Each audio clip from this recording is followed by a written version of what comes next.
23 जनवरी साल 2018 स्विट्जरलैंड के दावोस में वर्ल्ड इकोनॉमिक फोरम का 48वां अधिवेशन चल रहा था।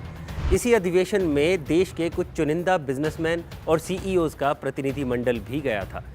इसी प्रतिनिधिमंडल का हिस्सा था वो शख्स जो आज देश के एक बड़े घोटाले का मध्य बिंदु बना हुआ है। ये शख्स कोई और नहीं, ये शख्स था jewellery brand Nirav Modi group का मालिक नीरव मोदी। इस शख्स की कहानी भी काफ़ी दिलचस्प है। 90 के दशक में महज 3500 रुपये महीने से अपना करियर शुरू करने वाले नीरव मोदी का हीरो का कारोबार ऐसा चमका कि साल 2017 में फोर्ब्स मैगजीन ने उसे अरबपतियों की सूची में शामिल किया।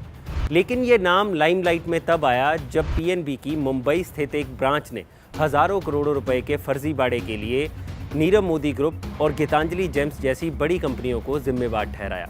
ये घोटाला पूरे 11,300 करोड़ रुपए का था। लेकिन चौंकाने वाली बात यह है कि पीएनबी की इस ब्रांच से इतने हजारों करोड़ों का घोटाला होता रहा और किसी को कानों कान खबर नहीं हुई। तो चलिए जानते हैं कि आखिर ये घोटाला है क्या और किस तरह बैंकिंग सिस्टम के एक लूप होल का फायदा उठाकर इतने हजारों करोड़ों रुपए की चपत बैंक को लगाई गई।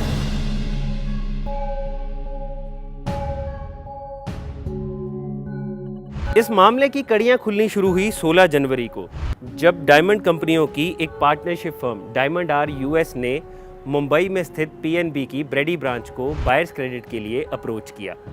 इस फर्म में नीरव मोदी, उनकी पत्नी अमी मोदी और उनके भाई निश्चल मोदी पार्टनर हैं।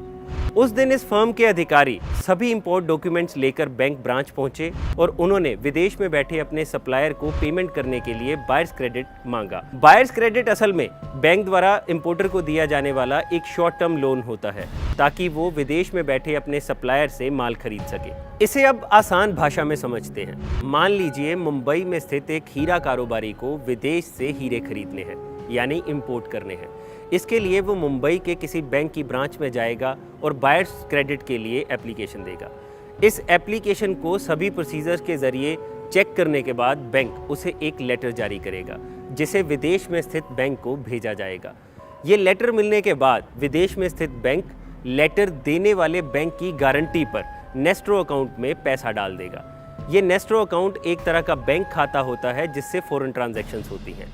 इसी नेस्ट्रो अकाउंट से सेलर को पेमेंट हो जाएगी और ये जो लेटर बैंक जारी करता है, इसी लेटर को कहा जाता है LOU, यानी लेटर ऑफ अंडरटेकिंग। अब वापस आते हैं इस घोटाले की तरफ। 16 जनवरी को जब फर्म द्वारा LOU की बैंक से डिमांड की गई तो बैंक ने ये कहते हुए मना कर दिया कि उनके नाम पर कोई भी लोन सैंक्शन नहीं है। बैंक ने उस वक्त फर्म को LOU के बदले 100% मार्जिन प्रस्तुत करने की बात कही। 100% कैश मार्जिन का मतलब है कि जितने पैसे का उन्हें लेटर ऑफ अंडरटेकिंग चाहिए उतने पैसे वो बैंक में जमा करवाएं। लेकिन फर्म के अधिकारियों ने बैंक से कहा कि वो बिना कैश मार्जिन के भी LOU लेते रहे हैं।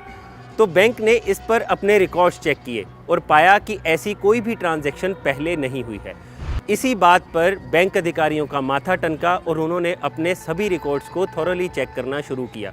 बस इसी चेकिंग के दौरान 11,300 करोड़ रुपए का घोटाला सामने आया। इस जांच में पता चला कि साल 2011 में नीरव मोदी ग्रुप और बाकी डायमंड फर्मों को पीएनबी की मुंबई ब्रांच के ही फॉरेक्स डिपार्टमेंट के डिप्टी मैनेजर गोकुलनाथ शेट्टी ने बैंक के एक कर्मचारी मनोज खरात के साथ मिलकर फर्जी LOU जारी किए और पकड़े जाने के डर से उन्होंने बैंक के कोर बैंकिंग सिस्टम यानी CBS में इसकी एंट्री दिखाई ही नहीं। इन्हीं LOU के आधार पर एक्सिस बैंक, इलाहाबाद बैंक और बाकी भारतीय बैंकों की फॉरेन ब्रांचेस ने सेलर को डॉलर्स में पेमेंट की, जो लगभग 1.77 बिलियन डॉलर बनती है। और जिन फर्मों के लिए यह भुगतान किया गया वो सभी फर्में नीरव मोदी ग्रुप से संबंध रखती हैं। हालांकि सोचने वाली बात यह है कि यह घोटाला आखिर इतने सालों तक पकड़ में क्यों नहीं आया। ये घोटाला असल में एक स्विफ्ट मैसेजिंग प्रणाली के जरिए रचा गया था। अब आपको बताते हैं कि ये स्विफ्ट मैसेजिंग प्रणाली आखिर होती क्या है।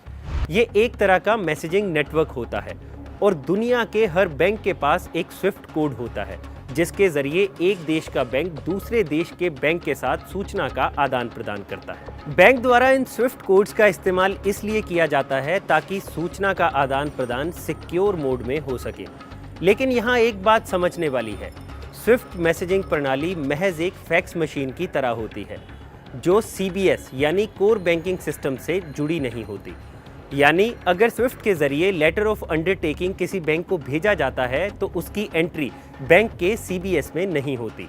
बस इसी लूप होल का फायदा नीरव मोदी ग्रुप और बाकी फर्मों ने बैंक के कर्मचारियों के साथ मिलकर उठाया। उन्होंने विदेशों में स्थित एक्सिस बैंक, इलाहाबाद बैंक और बाकी भारतीय बैंक की विदेश ब्रांचेस को एलओयू तो भेजे, लेकिन उसकी एंट्री पीएनबी के बैंकिंग सर्वर में दिखाई ही नहीं। खैर, यहाँ सोचने वाली बात यह है कि एलओयू के एवज में भारतीय बैंकों की विदेशी ब्रांचेस द्वारा की गई पेमेंट को भी आरबीआई की गाइडलाइंस के मुताबिक 90 दिन के अंदर पीएनबी से रिकवर कर लिया जाना चाहिए था, लेकिन इन बैंकों ने भी कोई एक्शन नहीं लिया, जिसकी वजह से ये घोटाला अब तक छुपा रहा। खैर, नीरव मोदी अब तक सीबीआई की पहुंच से बाहर है और ताज़ा खबरों के मुताबिक ये धोखाधड़ी महज पीएनबी बैंक के साथ ही नहीं हुई, बल्कि ये धोखाधड़ी और देश के 17 बैंकों के साथ हुई है, जो लगभग 3000 करोड़ रुपए की और बनती है।